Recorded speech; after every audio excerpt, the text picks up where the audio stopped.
Hello दोस्तों। तो आज हम डीएनएस के बारे में पढ़ेंगे। डीएनएस काफ़ी हॉट टॉपिक है। एक्चुअल में डीएनएस है बहुत छोटा सा, लेकिन है कॉम्प्लिकेटेड, और काफ़ी लोग इसके बारे में ना ढंग से मतलब जानते भी नहीं हैं कि इसका क्या काम है और एक्चुअल में ये कैसे काम करता है। जो नॉर्मल सा हम डीएनएस के बारे में जानते हैं वो सिर्फ दो ही लाइन में सब लोग बताते हैं कि जो डोमेन नेम होता है उसको ये आईपी में चेंज करता है, मतलब आईपी में रिप्लाई देता है और आईपी से वो डोमेन नेम में देता है। बस इसका डिफिनेशन इतना ही देते हैं लोग, ठीक है। तो वो एक्चुअल में काफ़ी नहीं है। इसके अलावा भी डीएनएस बहुत सारे कामों में यूज़ होता है, और इसके बिना एक कह लें एक अच्छा ऑपरेटिंग सिस्टम, एक अच्छा इंफ्रास्ट्रक्चर, एक अच्छा एप्लीकेशन बन ही नहीं सकता, ठीक है। तो ये काफ़ी इंपॉर्टेंट पार्ट है और बहुत से लोग इसको बिल्कुल लाइटली लेते हैं, इसलिए लोगों को समझ नहीं आता। लोग ये सोचते हैं कि डीएनएस जो है एक्टिव डायरेक्टरी के अंदर जाओ, डीएनएस मैनेजमेंट में वहाँ पे दो चार एंट्री कर दो, हो गया। तो ये एक्चुअल में डीएनएस नहीं है। एक्टिव डायरेक्टरी का जो डीएनएस है, विंडोज़ का जो डीएनएस है, उसके अलावा भी और बहुत सारे डीएनएस होते हैं। लोगों को ये तक नहीं पता होता कि प्राइवेट डीएनएस किसको बोलते हैं, पब्लिक किसको बोलते हैं, क्या डिफरेंसेस है, ठीक है। तो वो सब चीज़ थोड़ा हम गहराई में पढ़ेंगे। अभी आपको थोड़ा ध्यान देना होगा इस पर। बेसिक कोर्स हमने ऑलरेडी कंप्लीट कर लिया था और थोड़ा सा एडवांस कोर्स की तरफ हम गए थे, जहाँ पे हमने सर्वर ऑपरेटिंग सिस्टम्स के बारे में हमने कुछ पढ़ाई लिखाई करी थी, ठीक है।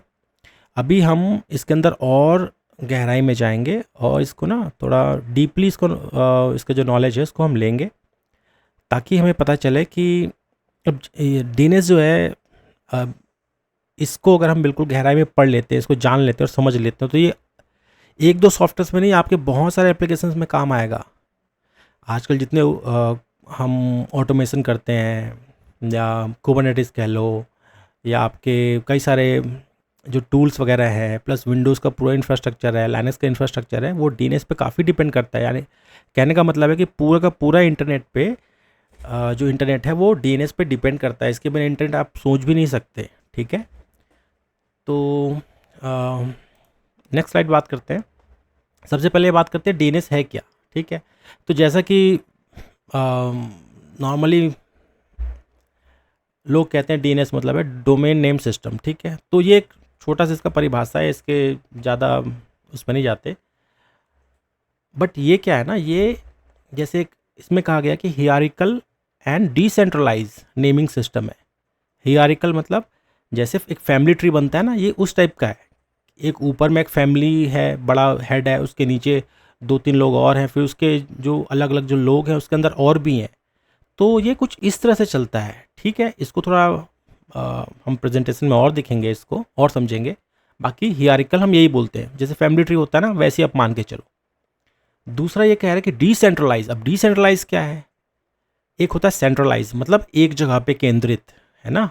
एक जगह पे केंद्रित कहने का मतलब, अगर डीएनएस सर्वर पूरा दुनिया का डीएनएस सर्वर अगर एक ही जगह होता, मान के चलो एक अमेरिका में सबसे बड़ा डेटा सेंटर है, उसमें सब डीएनएस सर्वर जो भी डीएनएस सर्वर वो एक ही होता, तो जितने भी दुनिया भर के इंटरनेट के सिस्टम्स हैं या जो भी हैं, तो जो डीएनएस का जो भी क्वेरी करते हैं या उसके थ्रू जो भी हमें वेबसाइट वगैरह मिलता है, तो सिर्फ डायरेक्ट वहीं पे जाता ना।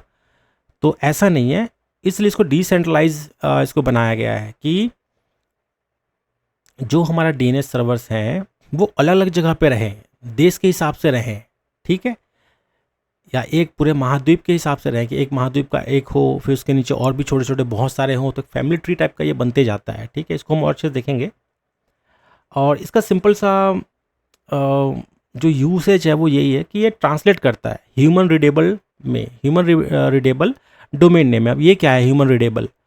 कहने का मतलब है कि जितना भी हमारे सर्वर्स होते हैं या सर्विसेज होते हैं, आप कोई भी वेबसाइट्स खोलते हो, वो क्या करता है, वो हम एक कुछ नाम देते हैं, और वो नाम जो है ना किसी सर्वर पे पॉइंट करता है। अब सर्वर पे कैसे पॉइंट करता है? तो नाम जो है वो ट्रांसलेट कर देता है वो एक आईपी एड्रेस में, और जो आईपी एड्रेस होता है वो किसी सर्वर का होता है, ठीक है। अब उस सर्वर पे वो जाता है और वहाँ से रिक्वेस्ट लेके आपको बताता है कि ये आपका कंटेंट है, तो इस तरह से आपका वेबसाइट चलता है। तो अगर डोमेन नाम नेम ना हो, तो आपको क्या करना पड़ेगा, आईपी एड्रेस ही याद करना पड़ेगा, और आईपी एड्रेस से ही आप किसी साइट को खोल सकते हो। तो इसलिए इसको बोल रहा है ह्यूमन रीडेबल, मतलब डोमेन नेम से हम आराम से याद कर सकते हैं, जैसे google.com सबको याद है, ठीक है। तो वो जैसे ही खोलेंगे गूगल खुल जाएगा। अगर गूगल का आईपी को याद रखना पड़ता या याहू के या किसी और भी वेबसाइट करना पड़ता तो काफ़ी मुश्किल होता, तो इसलिए इसको ह्यूमन रीडेबल कहा गया है। ठीक है, और इसका जो और भी कई सारे यूसेज हैं इसके, जैसे कि ये आईपी एड्रेस को भी मतलब रिवर्स मतलब लुकअप भी कर सकता है। कहने का मतलब अगर आप किसी का आईपी देते हो और चाहते हो कि उसका डोमेन नेम बता दे, तो ये वो भी काम करता है लोकेट करने में, जो डिवाइसेस है उसको आइडेंटिफाई करने में किसी डीएनएस किसी नेटवर्क के अंदर या पूरे इंटरनेट के अंदर। ठीक है, तो ऐसे कई सारे आपको इसके यूसेज मिलेंगे। एक तरह से आप तो कह सकते हो ये पूरा जो इंटरनेट है ना उसका, इसको हम फ़ोन बुक कह सकते हैं। ठीक है, अब बिना फ़ोन बुक के आपके अगर मोबाइल में फ़ोन बुक ही ना हो तो आप कैसे किसी को कॉल करोगे? आप किसी के नाम के हिसाब से तो करते हो ना, नंबर उसका अलग होता है। तो ऐसे आप एग्जांपल ले सकते हो कि आपने नाम सेव किया, उसका नंबर कहीं और है, मतलब नंबर उसके अंदर ही है लेकिन आपने नाम से सेव किया ना, तो यही है। अगर आप नाम से सेव करेंगे तो आपको पता रहेगा, लेकिन अगर सिर्फ आप नंबर से सेव करेंगे ना तो वो मुश्किल है किसी को कॉल करना। तो ये बिल्कुल आप इसी एग्जाम्पल को लेके चलो। ठीक है, अगला हम चलते हैं कि अब जैसे मैं हमेशा आपको कहता हूँ कि कभी भी कोई टेक्नोलॉजी है तो वो क्यों है, क्या ज़रूरत पड़ गई उसकी। ठीक है, तो मैंने इसके बारे में बता दिया आपको कि उसके क्या क्या काम है, लेकिन क्यों ज़रूरी है ये हम ज़रूर इसके बारे में जानेंगे। क्योंकि अगर क्यों ज़रूरी है, अगर आप इसको पता होगा तो आप जितने इसके यूसेज हैं, जहाँ जहाँ पे यूज़ होता है ना, तो वहाँ वहाँ पे आपको समझ आएगा कि ये टेक्नोलॉजी को डीएनएस की ज़रूरत पड़ती है। ठीक है, सबसे पहला जो है इसका इंटरनेट का यूजेबिलिटी है। ठीक है, तो इंटरनेट का यूजेबिलिटी मैंने आपको बता दिया। आप कोई भी साइट खोलते हो facebook.com, वो क्या करता है आईपी में कन्वर्ट हो जाता है, और जो आईपी जिस सर्वर का आईपी है वहाँ पे जाके, जैसे फेसबुक का सर्वर है उसके आईपी पे जाएगा और वहाँ से जो भी वेब कंटेंट है या जो भी वेबसाइट है उनका, उसका आपको बताएगा कि ये आपका कंटेंट आ गया। तो इसके बिना इंटरनेट का होना बिल्कुल मुश्किल है। ठीक है, search engine and online services में भी ये बहुत इम्पॉर्टेंट है। जैसे कि अगर सर्च इंजन ही ना हो, ठीक है, क्योंकि गूगल जो है ना वो क्या करता है डीएनएस से नेविगेट करता है जितने भी आपके वेबसाइट्स होते हैं ना, जितने भी आपके वेबसाइट होते हैं। जैसे हम क्या करते हैं, गूगल में हमने सर्च किया कुछ तो उससे रिलेटेड वेबसाइट आ जाते हैं। तो आप ये देखें कि जो बैकएंड में गूगल उन साइट्स को कैसे अपने पे लाता है, वो कैसे सर्च इंजन की तरह काम करता है। अब सर्च इंजन क्या करता है, जितने भी दुनिया भर के जो पब्लिकली एक्सेसिबल वेबसाइट्स हैं उनको खोजते रहता है। वो बोर्ड से खोजे, ऑटोमेटिक तरीके से खोजे, मान के चलो किसी तरीके से वो खोज रहा है सबको, वो सबको इंडेक्स करता है। इंडेक्स करने का मतलब ये हो गया कि जितने जितने उसको वेबसाइट्स मिलते हैं, उसके अंदर के जो पेजेस वगैरह मिलते हैं, वो क्या करता है उसका एक कह लो कि एक बुक बना के रखता है या इंडेक्स बना के रखता है। उसके पास पूरा का पूरा लिस्ट होता है सर्च इंजन के पास। तो जैसे कुछ जैसे हम कोई वेबसाइट खोज रहे हैं, कुछ हम टाइप करते हैं किसी चीज़ के रिलेटेड, तो वैसा ही वेबसाइट वो बता देता है कि ये वेबसाइट्स हैं। तो अगर डीएनएस ना हो तो गूगल तो काम कर ही नहीं पाएगा, है ना। इसके अलावा कई सारे ऑनलाइन एप्लीकेशंस होते हैं, एपीआई सर्विसेज भी बहुत सारे ऐसे होते हैं, क्लाउड बेस्ड होते हैं, वो सब इस पर काफ़ी डिपेंड करते हैं। कई बार जो डोमेन नेम होता है हमारा, आपका डोमेन नेम कुछ और है, आप चाहते हो कि उसको किसी और डोमेन पे या किसी और वेबसाइट पे आप ट्रांसफ़र कर दो, तो ये सब चीज़ नहीं हो पाएगा बिना डीएनएस के, और ये काफ़ी कॉम्प्लिकेट हो जाएगा। डीएनएस की वजह से काफ़ी चीज़ कह सकते हैं बहुत सिंपल है यहाँ पे। कई सारे जो सर्विसेज होते हैं उसको इंटीग्रेट करने का काम आता है।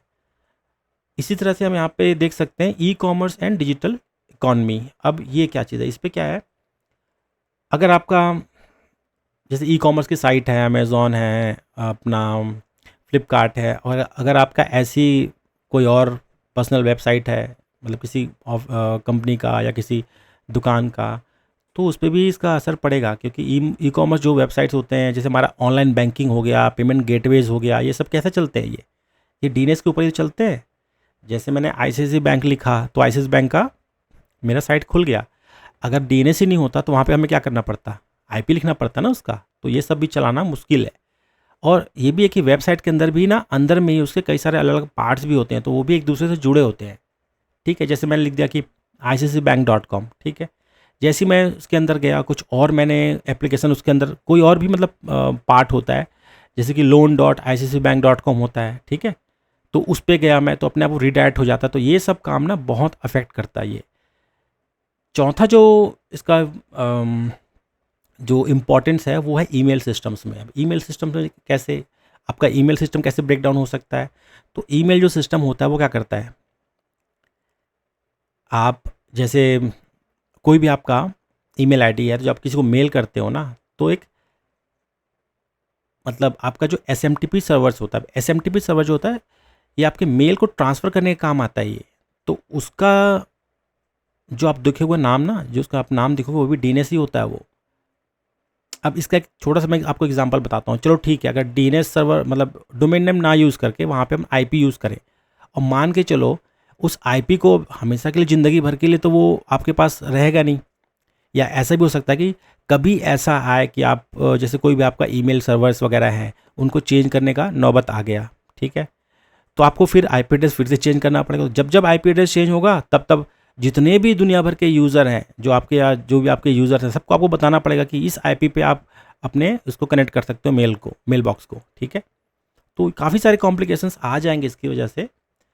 नेटवर्क के एप्लीकेशन कई सारे ऐसे होते हैं, जैसे कि जो कई सारे आपके डिवाइसेस वगैरह होते हैं उसमें कई सारे जो आईपीज़ होते हैं पहले से उन लोग डाल देते हैं, जैसे कि आपके राउटर्स वगैरह हो गए, फायरवॉल हो गया। जैसे फायरवॉल में क्या होता है, जैसे आपके पास किसी कंपनी का फायरवॉल है, सिस्को का है, पैलो अल्टो का है, या किसी और का है, ठीक है, तो वहाँ पे कई बार सपोर्ट के लिए या सॉफ्टवेयर के अपडेट के लिए उन लोग ना क्या करते हैं, उसके अंदर एक पहले से डोमेन नेम डाल के रखते हैं कि जब भी नया सपोर्ट आए तो वो क्या करे, उस साइट पे जाए और वहाँ से उसको डाउनलोड कर ले। सेम यही चीज़ आपके फ़ोन पे भी होता है। जब भी आप देखोगे एप्पल का अपडेट आ गया, एप्पल आईफोन का, एंड्रॉयड का आ गया, ऐसे कई बार जैसे स्मार्ट टीवीज़ होते हैं उसके अंदर भी अपडेट्स आते रहते हैं। बहुत सारे डिवाइसेस हैं जिसके अंदर अपडेट्स आते रहते हैं। तो वो कैसे होता है, वो जो डिवाइस आपके पास है ना उसके अंदर हार्ड कोडेड रहता है, मतलब पहले से उन लोग अपना डोमेन नेम डाल के रखते हैं वहाँ पे उस सॉफ्टवेयर के अंदर, तो उसको हार्ड कोडेड कहते हैं। तो ये जो नेटवर्क के जो एप्लीकेशंस हैं ना, ये भी बहुत इससे अफेक्ट होंगे, ठीक है। इससे सिक्योरिटी इश्यूज भी बहुत सारे आ सकते हैं, और डिपेंडेंसी हो जाएगी बहुत। अब सिक्योरिटी इश्यूज क्या है, तो जैसे इसके अंदर जो है, जैसे साइबर सिक्योरिटी में ना, जैसे डीएनएस को फिल्टर करना होता है।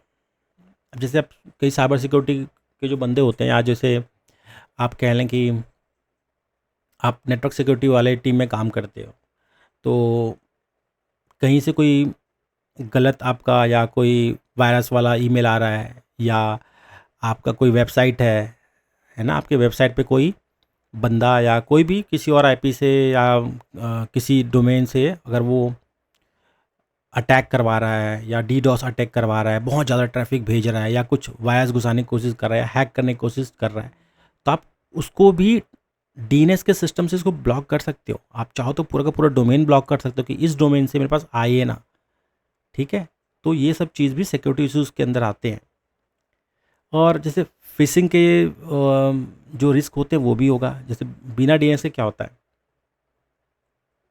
आईपी एड्रेस जो होता है ना, अब एक सिंपल से मैं आपको बताता हूँ कि फिशिंग में जैसे क्या होता है कई बार कि हमारे पास कोई ईमेल आया, ईमेल जो आता है वो किसी डोमेन से आएगा, मतलब अगर डोमेन नाम है जैसे कि यूज़र का कोई भी है वो @gmail.com, तो gmail.com हमें दिख रहा है। अगर ये आईपी होगा, मान के चलो ये आईपी होगा, तो यूज़र उसका जो आईपी होगा ये उसका ईमेल आईडी होगा, मान के चलो, तो पता ही नहीं चलेगा ना कि कहाँ से आया वो। तो डीएनएस इस चीज़ में भी काम आता है, ठीक है। जो सिक्योरिटीज़ हैं, जो रिस्क वगैरह हैं, इसको काफ़ी हद तक डीएनएस की वजह से ये सॉल्व हो सकता है, ठीक है। अगला जो हमारे पास वो है development of alternative naming systems. अगर ऐसा हुआ, मान के चल कि डीएनएस अगर नहीं हुआ, ठीक है, तो हमें क्या करना पड़ेगा ना कि मैनुअल मैपिंग भी करनी पड़ेगी हमारे को। और जैसे अगर आप किसी इंटरप्राइज में काम करते हो और वहाँ पे अगर डीएनएस सिस्टम नहीं है, आप किसी और सिस्टम पे या आप बिल्कुल जितने भी आपके सिस्टम से सबको आप मैनेज करते हो, मान के चलो, या आपकी टीम मैनेज करती है, आप उस टीम के हिस्सा हो, मान के चलो, तो अगर डीएनएस सिस्टम ना हो तो सबको आईपी के थ्रू ही आपको कनेक्ट करना पड़ेगा। जबकि डीएनएस से क्या होता है ना, एक पूरा का पूरा आप डेटाबेस टाइप का बना सकते हैं। आप उसमें कह सकते हैं कि यहाँ से लेके यहाँ तक जो है ये सब मेरे सिस्टम्स हैं, या इसको मार्क कर सकते हैं और इसमें आप ये अपडेट डाल दो, ठीक है। तो ऐसे कई सारे चीज़ हैं जहाँ पे जो डीएनएस है वो काफ़ी इम्पॉर्टेंट है। अगला हम देख लेते हैं। तो जैसे हमने डीएनएस क्यों जरूरी है ये पढ़ा, अब ये हम जानते हैं कि डीएनएस के फंक्शंस क्या होते हैं। तो यहाँ पे आप देख सकते हो, सबसे पहला तो ये होता है कि डोमेन नेम टू आईपी और आईपी से डोमेन नेम ये मैप कराता है, ठीक है। एक हियरार्किकल सिस्टम्स में होता है, यहाँ पे आप देख सकते हो हियरार्किकल सिस्टम में मतलब फैमिली ट्री की तरह होता है। ये मेरे लास्ट के स्लाइड में आपको मिलेगा, लास्ट में जो स्लाइड्स वगैरह है ना उसमें आपको समझ आएगा हियरार्किकल में क्यों बोल रहा हूँ। डोमेन स्ट्रक्चर में जो डोमेन का स्ट्रक्चर है यहाँ पे DNS names and organize hierarchically with different level separated by periods. For example www.example.com .com is TLD, example is the second level, और जो www है ये सब डोमेन है। तो ये डोमेन के स्ट्रक्चर के भी काम आता है। जैसे मैं सिर्फ google.com लिखूँ, लेकिन गूगल के आगे भी और बहुत सारे इनके एप्लीकेशंस हैं, तो ये डोमेन का स्ट्रक्चर भी आपको देता है। अगर जैसे आप लिखते हैं ना mail.google.com, तो हमें समझ आता है कि वो मेल के अंदर जा रहा है। ऐसी गूगल के कई सारे और भी सर्विसेज हैं या फेसबुक के कई सारे सर्विसेज हैं, तो ये पूरा आपको प्रॉपर एक आपका डोमेन का स्ट्रक्चर देता है, ठीक है। ये सब डोमेन है। जो यहाँ पे यही बताया जा रहा है कि डीएनएस की वजह से इसके फंक्शंस जो है वो यही है कि एक जो डोमेन होता है ना, इसका लास्ट के जो नेम होता है ना टीएलडी कहते हैं। अब टीएलडी मतलब इसका फुल फॉर्म आप एक बार याद कर लो कि इसको कहते हैं टॉप लेवल डोमेन। ये आपको हमेशा याद रखना है, ये काफ़ी काम का चीज़ है। तो टीएलडी होता है, फिर मेन जो डोमेन होता है ये होता है, और ये सब डोमेन होता है, ठीक है। तो इसके स्ट्रक्चर को भी ये काफ़ी इसका जो फंक्शन है मतलब आपका जो डीएनएस है इसको स्ट्रक्चर करने के भी काम आता है ये, ठीक है। डिस्ट्रीब्यूटेड डेटाबेस है। जो डीएनएस है हमारा एक डिस्ट्रीब्यूटेड डेटाबेस की तरह होता है। जैसे कि मैंने बताया कि ये हियरार्किकल वे में काम करता है, फैमिली ट्री की तरह। तो एक सबसे ऊपर जो बैठा है उसके पास एक डेटाबेस पड़ा हुआ है, तो ये क्या करता है अपने जो नीचे वाले हैं उनको भी डेटाबेस बांट देता है, एक कॉपी सबको देता है, और उसके जो नीचे वाले बंदे हैं उनको भी एक कॉपी दे देता है। किस चीज़ का डेटाबेस? जितने भी आईपीज़ हैं और जितने भी उनके जो डोमेन नेम है उसका पूरा इंडेक्स दे देता है, ठीक है। तो उससे काफ़ी लोगों के पास कह लो या दुनिया भर में बहुत सारे सर्वर्स हैं उनमें ये बिखर जाता है, ये सब में रहता है वो, और जहाँ से जितना पास हो सके वो वहाँ के सर्वर को यूज़ करके हमारे सिस्टम्स जल्दी से जल्दी उसको ट्रांसलेट करके हमारा वेबसाइट खोलते हैं या और भी बहुत सारे जो काम है ना वो करते हैं। तो इसलिए इसको डिस्ट्रीब्यूटेड बोलते हैं, ठीक, क्योंकि इसका डेटाबेस एक जगह नहीं रहता, बहुत जगह फैला हुआ रहता है। नेक्स्ट है कैशिंग के बारे में, इसको देख लेते हैं। कैशिंग क्या है? डीएनएस क्वेरी क्या करता है? Cash by servers and clients, और इससे क्या होता है? स्पीड। अब जैसे हमारे विंडोज़ में लिनक्स में भी ये सिस्टम होता है, हमारे इंटरनल जो सिस्टम होता है उसके अंदर भी आप ये कह लो कि डीएनएस क्लाइंट जैसे कैपेबिलिटी होती है। जब भी हम कोई सर्वर को कनेक्ट करते हैं तो वो अपने आप ही जो आईपी वगैरह जो भी पीछे में बैकएंड में जो भी वो वेबसाइट खोलता है या कोई सर्विसेज यूज़ करता है या कोई भी डीएनएस यूज़ करता है, जैसे कि हमने कोई डोमेन नेम लिखा उसके पीछे कुछ आईपी है, उसको क्या करता है अपने पास कैसे में रख लेता है। कैसे क्या करता है? कैसे मतलब छोटा सा लोकल कॉपी मान के चलो जैसे, तो उसको यूज़ करके ना वो बार बार उसी चीज़ को यूज़ करके फास्ट तरीके से और भी मतलब तेज़ी से, अब उसको कहीं और जाने की ज़रूरत नहीं है क्योंकि उसका पास एक कॉपी, छोटा सा कॉपी उसके पास भी है, पूरा फुल कॉपी नहीं है लेकिन छोटा सा कॉपी है एज अ कैसे। तो उससे क्या होगा? नेक्स्ट टाइम आप फेसबुक खोलोगे तो तुरंत खुलेगा, उसको डीएनएस रिजॉल्व करने की ज़रूरत ही नहीं पड़ेगी। तो इसी को हम कैशिंग कहते हैं। एक रिवर्स डीएनएस लुकअप भी है इसको। तो डीएनएस ये जो है ना ये सिर्फ डोमेन से आईपी को ही नहीं करता, ये आईपी से डोमेन को भी करता है ये आपका सर्च, और इसी को हम रिवर्स डीएनएस लुकअप कहते हैं, ठीक है। इसके बारे में हम और देखेंगे। नेक्स्ट है मेरे पास है ये डीएनएस का वर्क फ्लो क्या होता है। तो यूज़र क्या करता है? एक डोमेन नेम लिखता है, ठीक है।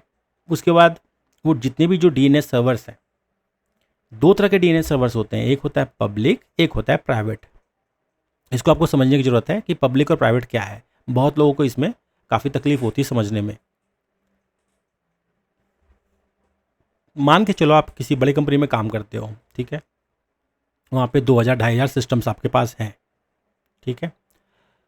तो हम क्या करते हैं ना, एक डीएनएस सर्वर अपने ही नेटवर्क के लिए बनाते हैं या अपने ही कंपनी के लिए बनाते हैं डीएनएस सर्वर। उसका काम क्या है? उसका काम ये है कि जो उस नेटवर्क के अंदर है या उस कंपनी के अंदर जितने भी सिस्टम हैं उसके नाम को रिजॉल्व करे, या जो आईपी है उसको फिर नाम में रिजॉल्व करे। एक तो ये है, तो ये क्या हो गया, प्राइवेट।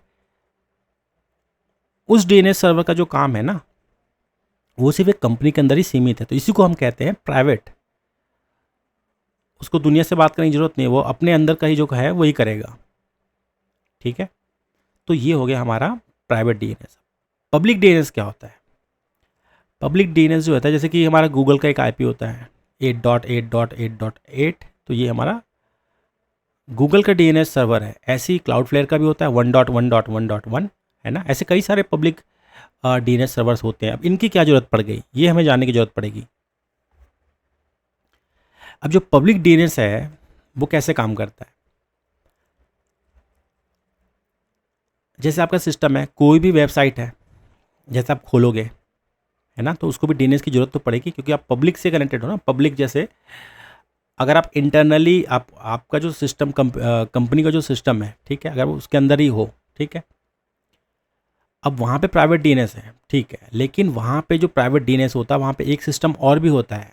वो होता है कि जो लोग या जो सिस्टम इंटरनेट से कुछ वेबसाइट वगैरह खोलना चाहते हैं ना, उनके लिए एक स्पेशल वहाँ पे कह लें कि एक फॉरवर्डर होता है, जो आपके जितने भी रिक्वेस्ट हैं उसको पब्लिक डीएनएस में फॉरवर्ड कर देता है, जैसे कि गूगल हमारा है, या और भी बहुत सारे ऐसे होते हैं, ठीक है। तो पब्लिक डीएनएस पे उसको फॉरवर्ड कर देता है। तो प्राइवेट डीएनएस और पब्लिक डीएनएस, ठीक है। तो पब्लिक डीएनएस में जैसे फॉरवर्ड होता है, एक कंपनी की बात करूं या आप एक इंडिविजुअल अपने घर पे रखे हुए लैपटॉप की बात करूं, उस पर जैसे कोई भी हमारा वेबसाइट कैसे खुलता है, वो पब्लिक डीएनएस से पहले बात करता है कि मैं ये वेबसाइट खोल रहा हूँ, ये आप बताएं इसका आईपी कहाँ पे है।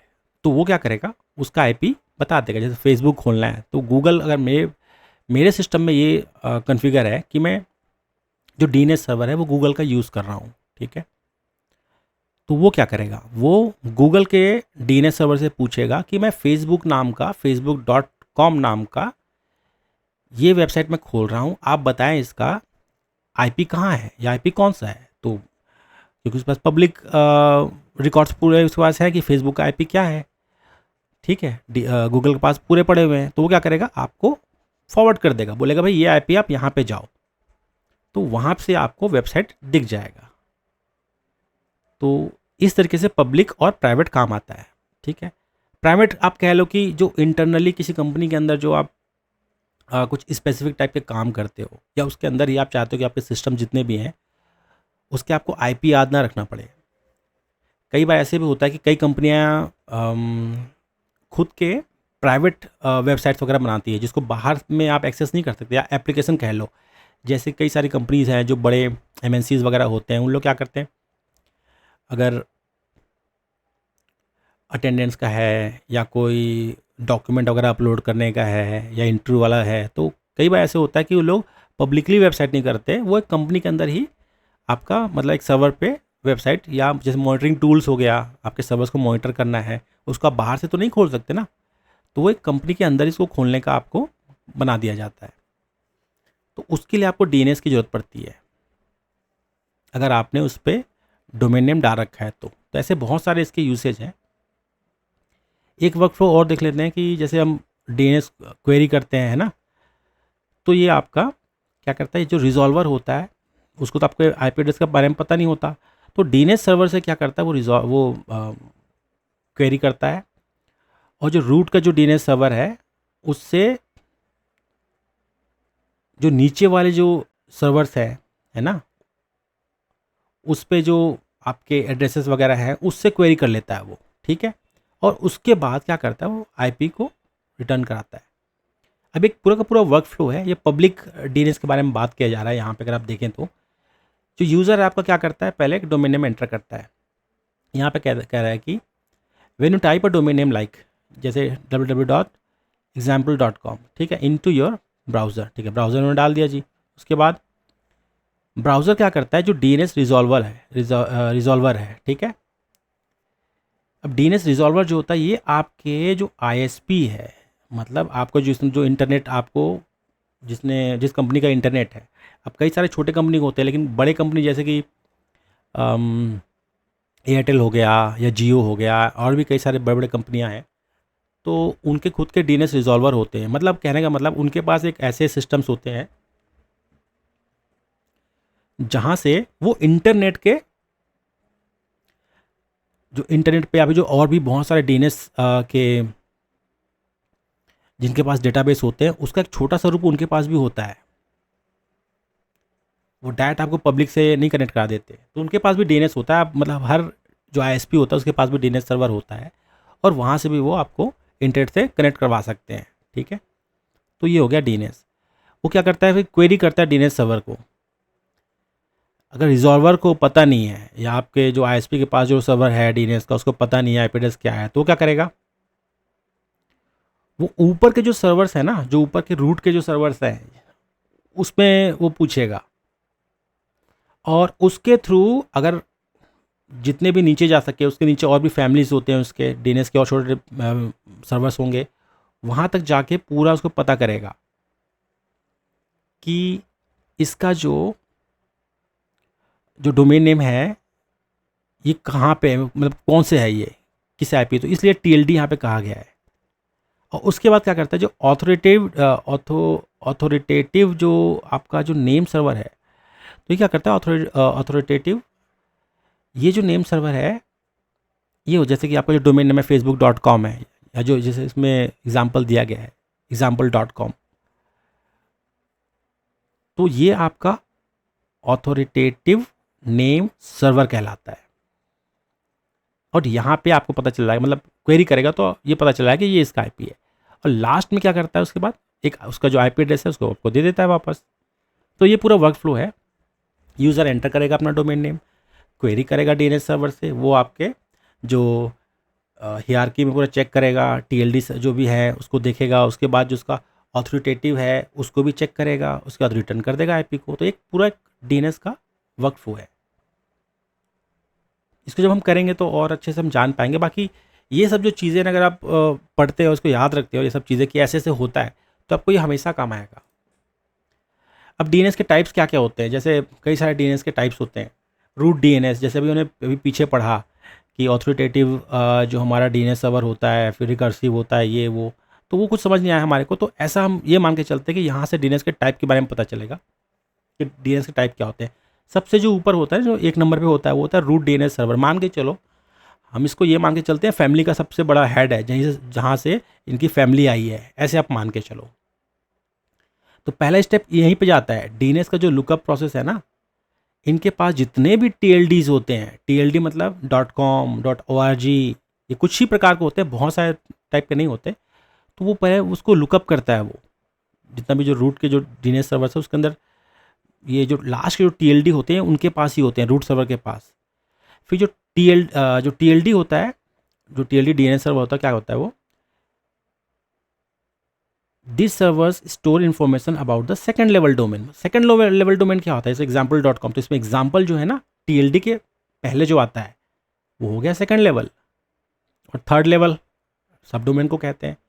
डोमेन जैसे TLD.com, एग्जाम्पल जैसे यहाँ पे एग्जाम्पल लिखा है फेसबुक, ये हो गया आपका डोमेन नेम। और अगर example.com से पहले www है या www.facebook.com, तो www क्या है, आपका सब डोमेन। तो सब डोमेन, डोमेन, TLD, ठीक है। तो अब एक फ्लो को समझो कि रूट जो है उसके पास पूरे TLDs होते हैं, उसके नीचे आपका जो आता है वो डोमेन आता है, जिसको हम कहते हैं कि सेकेंड लेवल डोमेन्स। फिर जो आता है ऑथोरिटेटिव डीएनएस सर्वर्स। तो ये फाइनल जो स्टेप है इसका, वो क्या होता है, ये एक्चुअल आईपी एड्रेस जो होता है ना, जो डोमेन का, वो यहीं पे स्टोर होता है, जो जिसके पास ऑथराइजेशन होता है। Last recursive DNS resolver, this is the DNS server that acts on behalf of user fetching the IP address by querying other DNS servers if necessary. अब recursive क्या है, रिकर्सिव डीएनएस रिजॉल्वर जो है ये fourth DNS type में आता है। ये क्या करता है, जो डीएनएस सर्वर है उसमें ऐसे एक्ट करता है जैसे कि किसी यूज़र के बिहाफ पे आईपी एड्रेस को क्वेरी करता है अगर ज़रूरत पड़े तो। अगर उसके पास कैशिंग में है या ऑलरेडी पड़ा हुआ है तो नहीं करेगा, लेकिन अगर ज़रूरत पड़ी तो किसी यूज़र के बिहाफ पे, कहने का मतलब है यहाँ पे जैसे हम कह रहे हैं रिकर्सिव डीएनएस रिजॉल्वर, तो ये एक प्रैक्टिकली अगर हम देखें प्रोडक्शन में तो वो कैसे होता है। जो कंपनी है, मान के चलो प्राइवेट डीएनएस है हमारे पास, ठीक है, तो जिसके बारे में मैं बोल रहा था कि अगर किसी यूज़र को इंटरनेट से कनेक्ट करना है, ठीक है, तो आपका जो कंपनी के अंदर जो प्राइवेट डीएनएस है वहाँ तक तो ठीक है, तो वहाँ पे जो हम जो सेटअप करते हैं, जो कॉन्फ़िगर करते हैं, वो यही करते हैं।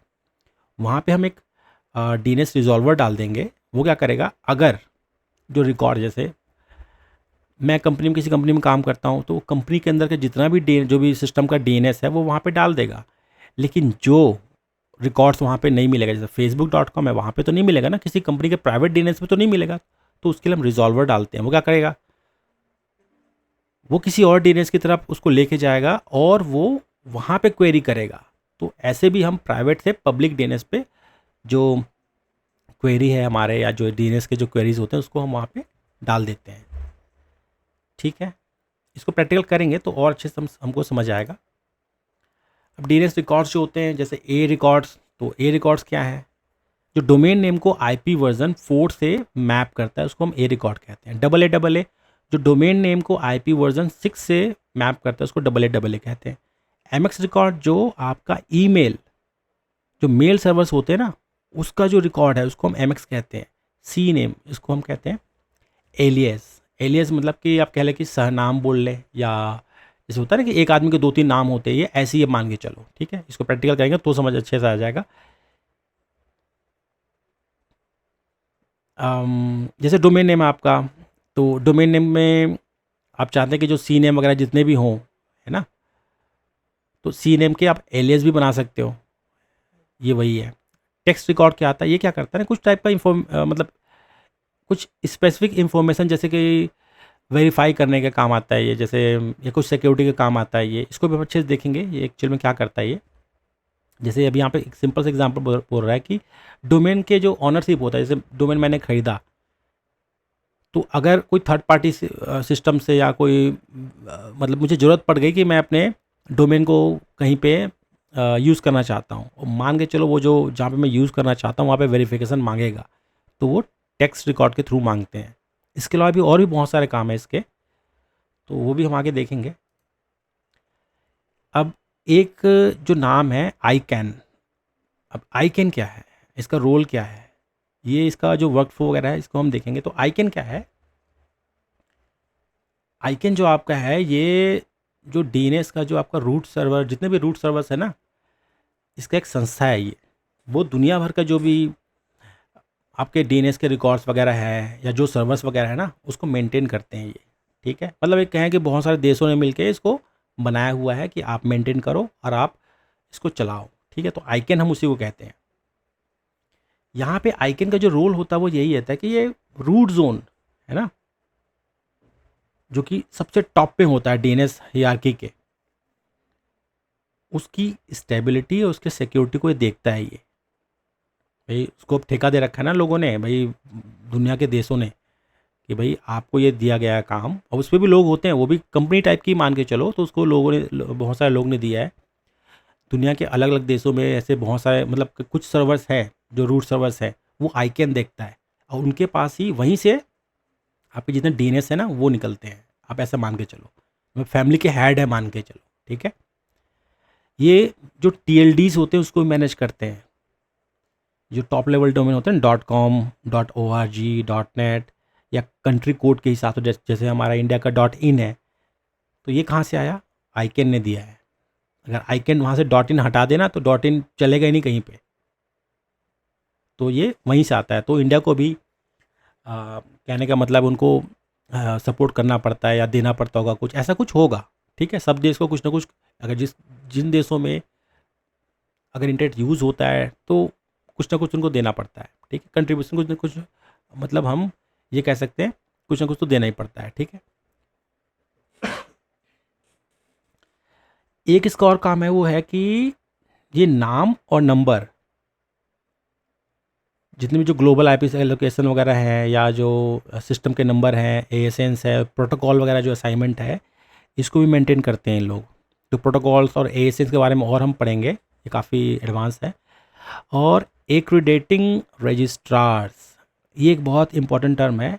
जैसे कि हमें डोमेन चाहिए होगा तो हम क्या करते हैं, गोडैडी पे चले जाएंगे, नेम चीप पे चले जाएंगे, हॉस्टिंगर पे चले जाएंगे और कहीं पे चले जाएंगे, वहाँ से डोमेन खरीद लेते हैं।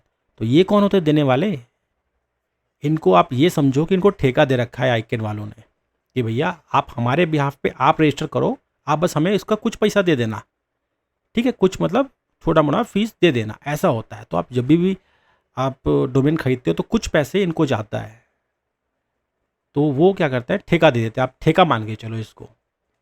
ये हॉस्टिंगर या आपको गोडैडी, इनके पास नहीं होता कुछ चीज़, जो भी होता है आइकन के पास ही होता है, आइकन को ठेका दे देता है। आप ऐसे सिंपल भाषा में मान के चलो। नेक्स्ट देखते हैं इनका जो आइकन का जो है जो गवर्नेंस होता है उसमें भी काफ़ी इनका रोल होता है। जैसे INA है, इंटरनेट असाइन नंबर्स अथॉरिटी। तो ये जो डिवीज़न है क्या करता है, जितने भी IP एड्रेस है ना, इसको एलोकेट करना, protocol, assignment, root, zone management. अब रूट जैसे जोन मैनेजमेंट भी होता है DNS के अंदर, तो वो सबको भी वही देखते हैं। रूट जोन मैनेजमेंट के अंदर जैसे कि जो ग्लोबल DNS वगैरह होता है, इसके रूट सर्वर को जो ऑपरेट करते हैं, मेंटेन करते हैं ग्लोबल DNS को, काफ़ी सारा इनका काम होता है। और पॉलिसी बनाते हैं ये कि DNS के नए नए पॉलिसीज़ क्या होंगे, जो जेनरिक हमारे TLDs होते हैं, या जो मान के चलो माइक्रोसॉफ्ट का कोई उनका डोमेन मान के चलो, या किसी ने गलती से उसके मिलता जुलता कुछ बना दिया है ना। जैसे गूगल है तो गूगल में 2 ज़ीरो होते हैं, तो किसी ने 3 ज़ीरो डाल के गूगल बना दिया, तो अगर गूगल वालों ने उस पर डिस्प्यूट कर दिया कि देखो ये हमारा डुप्लीकेट डोमेन नेम बना रहा है, तो उसको भी ये आइकन वाले इसको ठीक करते हैं। ये एक्चुअली में बड़ी बड़ी जो कंपनियां होती हैं ना, उनके डिस्प्यूट्स को ये देखते हैं। छोटे डिस्प्यूट्स तो उतना ज़्यादा चलता नहीं, लेकिन बड़े जो डिस्प्यूट्स होते हैं ना, खासकर जो डोमेन का क्लेम होता है या जो पेटेंट्स होते हैं, वो सबको ज़्यादा अच्छे से लोग हैंडल करते हैं। अब एक हम देख लेते हैं कि अब ये आइकन तो हम देख रहे हैं आइकन क्या है, और ये जो ग्लोबल DNS सर्वर्स होते क्या चीज़ हैं, ठीक है।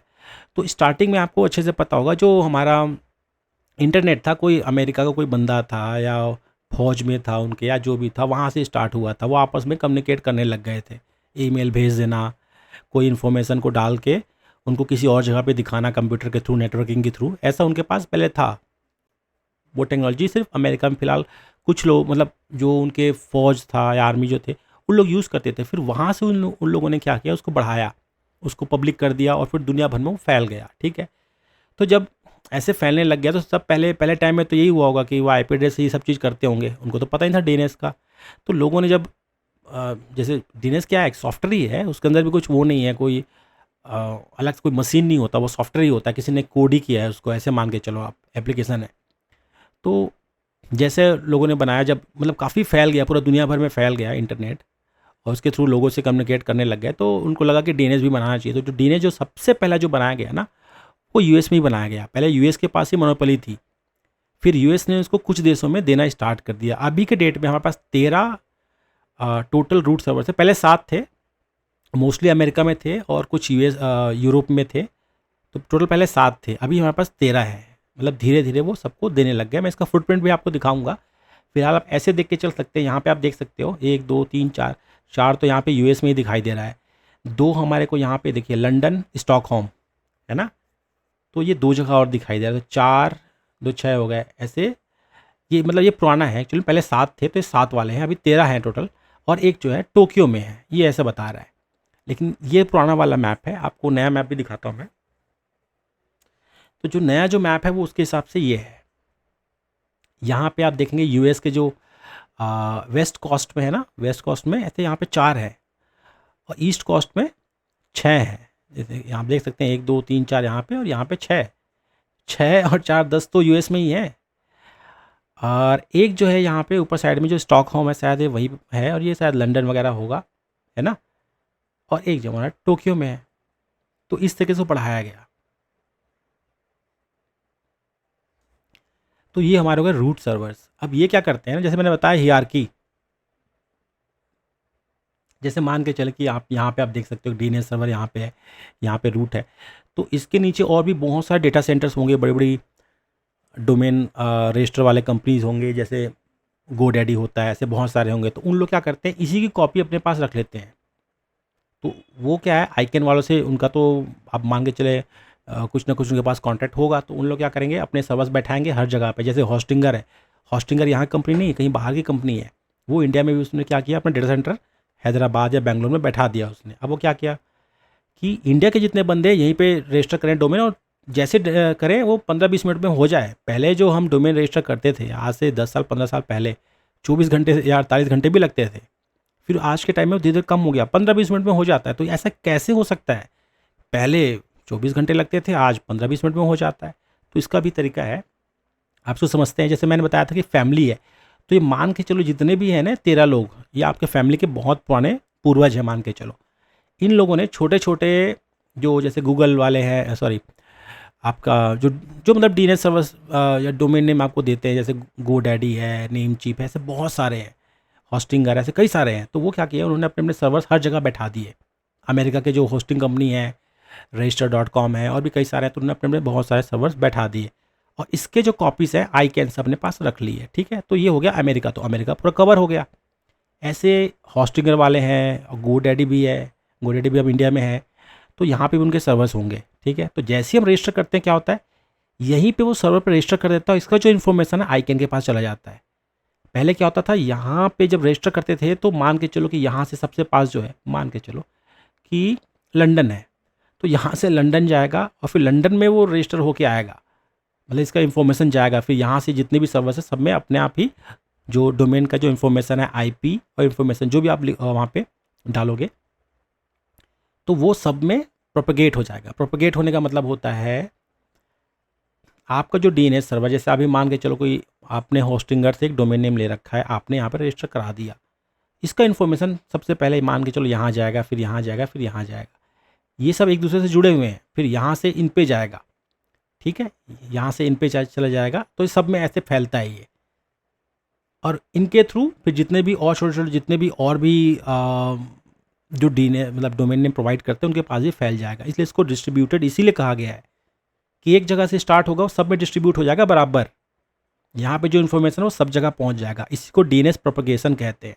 जैसे हमने यहाँ पे कोई अपना डीएनएस में एंट्री डाला, एड मतलब जो ए रिकॉर्ड होता है, अगर वो हमने डाल दिया, ठीक है, ए रिकॉर्ड अगर हमने जैसे ही डाला, वो क्या होगा, यहाँ पे होस्टिंगर के सर्वर में अपडेट होगा, वो सब जगह भेज देगा। यहाँ टोक्यो में भेज देगा, वो यहाँ भेज देगा, यहाँ भेज देगा, फिर ये क्या करेगा, यहाँ भेज देगा, और इसके बाद जो और छोटे जितने भी सर्वर्स पूरे दुनिया भर में फैले, सब में फैल जाएगा वो। तो उसी को डीएनएस प्रोपगेशन कहते हैं। जब भी आप डीएनएस का जब कभी भी आप बनाओगे एंट्री, जैसे पब्लिक एंट्री जो भी बनाओगे, तो वो धीरे धीरे प्रोपगेट होता है, मतलब धीरे धीरे वो फैलता है। कभी कभार होता है कि एक रीजन में फैल जाता है, कहने का मतलब आपका जो आईपी एड्रेस है वो रिजॉल्व हो जाता है, कई जगह वो रिजॉल्व नहीं होता। इसको हम प्रैक्टिकली और अच्छे से समझेंगे तो आपको काफ़ी अच्छे से समझ आ जाएगा कि ये चलता कैसे है, ठीक है। आगे हम इसका प्रैक्टिकल करेंगे, जो भी हमने अभी किया है, प्राइवेट डीएनएस, पब्लिक डीएनएस, आपको ये जानना बहुत ज़रूरी है। इसके क्या क्या इसके यूसेज है और क्या इसके काम है, वो सब मतलब प्रैक्टिकली देखो, बिना प्रैक्टिकल किए आप इसको बिल्कुल समझ नहीं सकते। एक हाँ, एक कहानी टाइप का आप समझ सकते हो कि हाँ ऐसा होता है, लेकिन जैसे आप प्रैक्टिकल करोगे ना, एक्चुअल में जो चीज़ है वो आपके दिमाग में घुसते जाएगा। और डीएनएस जो टर्म है ये काफ़ी इंपॉर्टेंट है, मतलब आप किसी भी पोस्ट में हो, आप आईटी में कहीं पे भी हो, आपको डीएनएस ज़रूरत पड़ेगा ही पड़ेगा। आप चाहे कुछ भी काम करो, चाहे आप नेटवर्क में काम करो, एप्लीकेशन डेवलप करो, आप साइबर सिक्योरिटी में हो, प्रोग्रामिंग करते हो, कुछ भी करो, सब में डीएनएस की ज़रूरत होता है, ठीक है। तो ये हमने नेक्स्ट हम चलते हैं प्रैक्टिकल की तरफ।